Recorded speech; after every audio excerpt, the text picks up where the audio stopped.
शिक्षक सम्मान समारोह 5 सितंबर सर्वपल्ली डॉक्टर राधाकृष्णन जी के एक तरह से ये मान के चलें कि उनके शिष्यों ने जब उनसे आग्रह किया कि वे अपना जन्म दिवस मनाएं और वो उनने कहा मेरा जन्म दिवस मत मनाओ और मनाना है तो शिक्षक दिवस मनाओ। आजादी के बाद ऐसी कई परंपराएं हमको प्रारंभ करने के लिए ऐसे कई महापुरुषों से प्रेरणाएं मिली है। मैं आज के दिन उनको भी स्मरण कर रहा हूं और हमारी अपनी दुविधा भी बताता हूं। मंच पर विराजमान माननीय राज्यसभा के सांसद बाल योगी उमेश नाथ जी महाराज साहब, माननीय विधायक श्रीमान अनिल जैन कालूहड़ा जी उज्जैन उत्तर, माननीय विधायक सतीश मालवी जी, विधायक घटिया, इस अवसर पर यहाँ की सक्रिय पार्षद श्रीमती दुर्गा शक्ति सिंह चौधरी, हमारे जिला पंचायत के उपाध्यक्ष और भाजपा के जिला अध्यक्ष, मंचस्थ सभी अतिथिगण, इस अवसर पर सभी सम्मानित होने वाले सम्मानित शिक्षकगण,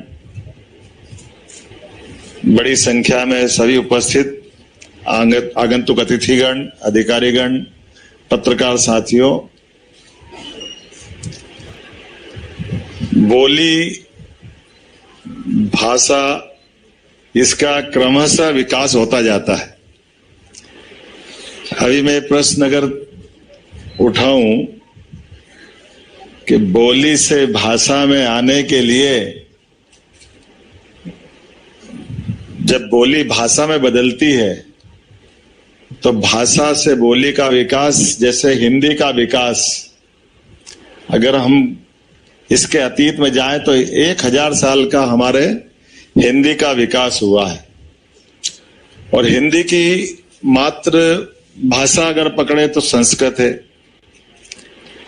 और बोली पकड़े तो अपने देश की अलग अलग, खास करके खड़ी भाषा से हमारी अपनी हिंदी का प्रादुर्भाव हुआ। समय के साथ शब्द बढ़ते गए तो इसमें बड़ी भूमिका तुलसीदास जी की भी है। जब उनने संस्कृत के प्रकांड विद्वान होने के बाद भी वो चाहते तो संस्कृत में रामायण की रचना करते हैं, लेकिन वाल्मीकि रामायण थी पहले से, लेकिन सर्वसुलभ भाषा में हिंदी को एक तरह से समाज में प्रतिष्ठापित करने के लिए बड़ी भूमिका उनकी रही। मैं ये थोड़ी भूमिका इसलिए बता रहा हूं, थोड़ी देर बाद में मुद्दे पे आऊंगा। हमारी अपनी इसी भूमिका में जैसे संस्कृत के ज्ञाता होने के बावजूद भी हमारी बोली में रामायण को लिख करके हिंदी का मार्ग प्रशस्त अगर किसी ने किया है तो गोस्वामी तुलसीदास जी ने किया है। घर घर रामायण पहुंचा दी और घर घर भगवान राम के चरित्र को गाने के लिए जनता को साथ में खड़ा करने का मौका दिया। और हिंदी और संस्कृत की भाषा के शब्दों को अगर अंतर पकड़े तो लगभग 8.5 करोड़ शब्द संस्कृत भाषा में है और हिंदी के इस 1000 साल की यात्रा में 17,500 शब्द अभी हमारे सामने जुड़े हैं। और हिंदी के लिए बड़ी भूमिका माधव सप्रे जी ने निभाई, जिनके शिष्यगण एक से बढ़कर एक, आप नाम देखो, हमारे स्वनाम धन्य बड़े बड़े पत्रकार, कवि माखनलाल चतुर्वेदी जी से लगा करके सारे के सारे जिन्होंने 20वीं शताब्दी में हिंदी की यात्रा में बड़ी भूमिका अदा की। और उसी क्रम में एक संकट हमारे सामने आजादी के बाद खड़ा हुआ कि जब हम हिंदी में शब्द गुरु ढूंढे तो गुरु हिंदी का शब्द नहीं है, गुरु शब्द संस्कृत से आता है। हिंदी में शिक्षक पे अटकती गाड़ी, तो सवाल यह उठता है कि शिक्षक और गुरु का अंतर करें। तो शिक्षक और गुरु का अंतर करना ये थोड़ा हमारे सामने धर्म संकट भी खड़ा करता है लेकिन हमको अपनी भावना से, चूंकि हम तो जैसे आयुर्वेद के पास जाओगे, वो दुनिया में जीवन व्यतीत करते हैं, तो दुनिया के अंदर माखन के ऊपर कुछ नहीं है। दूध होगा, दही होगा, माखन बनेगा, माखन के बाद यूरोप सहित कहीं भी एशिया के दूसरे देशों में चले जाओ, दक्षिण एशिया में आओगे तो माखन को गर्म कर दो तो घी मिलेगा। ये जहां जहां आयुर्वेद वहीं मिलने वाला, बाकी जगह मिलने वाला नहीं है। ये हमारी प्राचीन परंपराओं से जोड़ता है। उसी प्रकार से चूंकि हम अपने गुरु शिष्य परंपरा को जानते हैं और गुरु की बात करते हैं, तो हमारी अतीत की सनातन संस्कृति तक हम जुड़ जाते हैं। और सनातन संस्कृति की जहां भी झलक मिलेगी वहां गुरु की महत्ता गुरु की जगह रहेगी, शिक्षक की महत्ता शिक्षक की जगह रहेगी। और गुरु शिक्षक में अंतर करोगे तो बहुत सरलता से कोई समझाने जाएगा तो शिक्षक वो जो सिलेबस से पढ़ा है सरल भाषा में, और जो सिलेबस के ऊपर है वो गुरु है। सिलेबस बनाने के लिए एक अपना अध्ययन मंडल बनता है। वो अध्ययन मंडल डिसाइड करता है कि सिलेबस क्या होना चाहिए, कैसे होना चाहिए, क्या आना चाहिए। इसलिए शिक्षक के आगे प्रशिक्षक आता है और शिक्षक गुरु के आगे कोई आगे न पीछे, दोनों की अपने आप में हमारी उनकी अपनी वैसे तो तुलना ही बेमानी, लेकिन शिक्षक भी गुरु हो सकता है। ऐसा नहीं कि शिक्षक गुरु नहीं हो सकता है, लेकिन गुरु होने के लिए शिक्षा की तरीके और शिक्षक होने के लिए उसकी अपनी सीमा में बात करेगा, पाठ्यक्रम में बात करेगा। गुरु इस जीवन की भी और जीवन की पूर्णता के बाद की भी हमारे ऊपर माता पिता के समान एक आश्रय की छाया छोड़ता है, लेकिन इसमें फर्क आ जाता है। जैसे हम पाठ्यक्रम के अंदर जाते हैं तो हमारे अलग अलग सब्जेक्ट बढ़ते जाएंगे, और जब सब्जेक्ट बढ़ते जाएंगे तो सब्जेक्ट में निष्णात होना चाहिए। इसलिए मुझे इस बात की प्रसन्नता है, इस बड़े संकट को निपटाने के लिए थोड़ी भूमिका हमारी भी है, जब हमने कुलपतियों का नाम बदल के कुलगुरु करने का प्रयास किया हमारी सरकार के माध्यम से।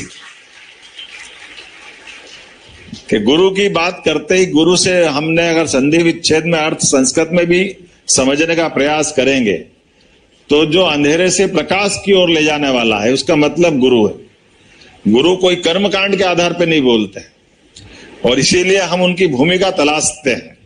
अंधेरे से प्रकाश की ले जाने वाले इस परंपरा में आप कभी कल्पना करो, भगवान राम, लक्ष्मण, भरत, शत्रुघ्न अपने लौकिक जीवन की सारी व्यवस्था के साथ शिक्षा दीक्षा भी कर दिए, लेकिन महर्षि विश्वामित्र जब उनके पास आए तब वो उनके आश्रम में कोई गुरुकुल तो नहीं ले गए थे, लेकिन बगल में राक्षसों के आतंक से त्रस्त होकर के नन्हे नन्हे बालकों में सुकुमार, नन्हे तो नहीं बोल सकते हैं, लेकिन लौकिक दुनिया से परिचय कराने के लिए गुरु ने ढूंढा अपना शिष्य।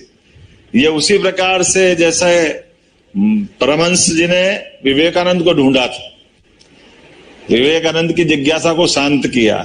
और ये हर काल में, हर युग में अर्जुन द्रोणाचार्य के माध्यम से दुनिया में अलग पहचान पाते हैं, सांदीपनि के माध्यम से श्री कृष्ण अपनी पहचान पाते हैं। ये गुरुओं ने अपने शिष्य को ढूंढा या शिष्य ने गुरु को ढूंढा, ये एक विषय लंबा हो सकता है। लेकिन आप कल्पना करो, अगर विश्वामित्र के संपर्क में भगवान श्री राम नहीं आते तो बाद की रामायण पे क्या क्या होता हम कल्पना कर सकते। कहा वो जंगल में आतंकवादियों को या उस समय के राक्षसों को अंत करते हैं, गुरु और उत्साहित होते हैं। पहले तो दशरथ महाराज ने कहा था कि क्यों हमारे सुकुमार को ले जा रहे हो, आप मेरी सेना ले जाओ, मेरे को ले जाओ। क्या ऐसा भी हो सकता है कि गुरु ने ये चीज देख ली कि जो भगवान श्री राम कर सकते वो सेना नहीं कर सकती, और सेना कर लेती तो राम जी को क्यों ले जाना पड़ता है? ज्यादा दूर थोड़ी था जंगल, जंगल तो पास ही था, और हड्डियों के ढेर लग गए इतने बड़े बड़े। ये हमारी सत्ता की व्यवस्था में आने वाली चूक का प्रमाण भी है। राजा भी है, सेना भी है, व्यवस्था भी है, लेकिन अव्यवस्था भी पास में थी। उस अव्यवस्था को सुव्यवस्था बदलने के लिए गुरु की दीर्घ दृष्टि की जरूरत पड़ती। और गुरु ने देखा कि इसके लिए एक साथ दोनों काम कितने बड़े बड़े कर दिए उनने। भगवान राम और लक्ष्मण का पुरुषार्थ जगाने का, उनके कॉन्फिडेंस को बढ़ाने का, और एक कॉन्फिडेंस बढ़ा तो दूसरा कॉन्फिडेंस कि चलो जनक महाराज ने बड़ा यज्ञ, और वो तो क्या बोलते हैं उसको, स्वयंवर, और कठिन परीक्षा थी। कभी कल्पना करो कि विश्वामित्र जी के साथ अगर भगवान राम लक्ष्मण नहीं जाते तो क्या होता। सीता माता से उनका विवाह होता है, धनुष का भंग होने का सारा घटनाक्रम मालूम है। लेकिन ये जो कॉन्फिडेंस बढ़ाने वाली बात है, ये गुरु के आने जैसे हमने कभी लोहे को पारस होते नहीं देखा है, लेकिन गुरु के संपर्क में आते हुए ऐसे कई उदाहरण हमारे सामने मिलेंगे कि योग्य गुरु मिलता है और उसका विवेकानंद के नाते से अब 20वीं शताब्दी में हम सब देखते हैं, जहां बीएससी के विद्यार्थी भगवान पे विश्वास नहीं करते, भगवान भी देखते हैं, और एक बार भगवान देखा तो सच्चे अर्थों में अपने जवाबदारी वाली जगह से बोल सकते हैं कि दोबारा भगवान देखने की इच्छा नहीं की। क्योंकि भगवान की भावना क्या है, वो भावना पकड़ने की देर है, और भावना सारे कष्ट, सारी परेशानी, व्यक्ति के जीवन मात्र के सारे दुख हर लो तो भगवान अपने आप मिल जाएगा। ये परमात्मा ने अंदर से प्रेरणा देने के लिए हमको ये शरीर मन बुद्धि आत्मा का पुतला दिया है। तो मैं आज के इस अवसर पर सभी शिक्षकों के लिए, इसलिए मेरे मित्र ने एक विषय निकाला। उन्होंने कहा कि 2 दिन पहले मेरे पिता का देहावसान हुआ है, तो ये बात सही है कि लौकिक दुनिया की दृष्टि से हम इस बात को समझ सकते हैं, लेकिन सच्चे अर्थों में तो आज भी जीवित उनकी शिक्षा अपने साथ है, जीवन भर रहने वाली, यही तो आनंद है। हम उनकी शिक्षा को तो पाल कर रहे। शरीर तो क्षणभंगुर है, नष्ट होना ही है, लेकिन दी गई शिक्षा है, और सही अर्थ में तो उनकी पवित्र आत्मा के साथ पिता का वो तो शरीर बचा है।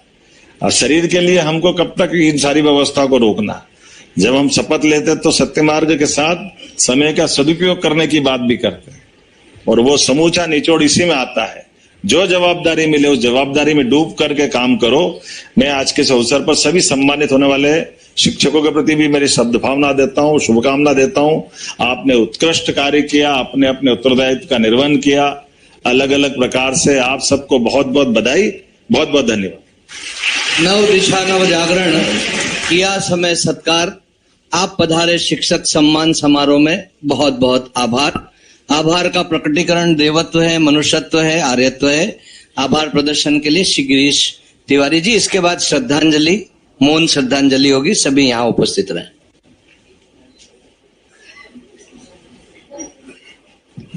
आज के इस शिक्षक दिवस कार्यक्रम में हमारा बहुत बड़ा सौभाग्य है कि हमारे प्रदेश के मुखिया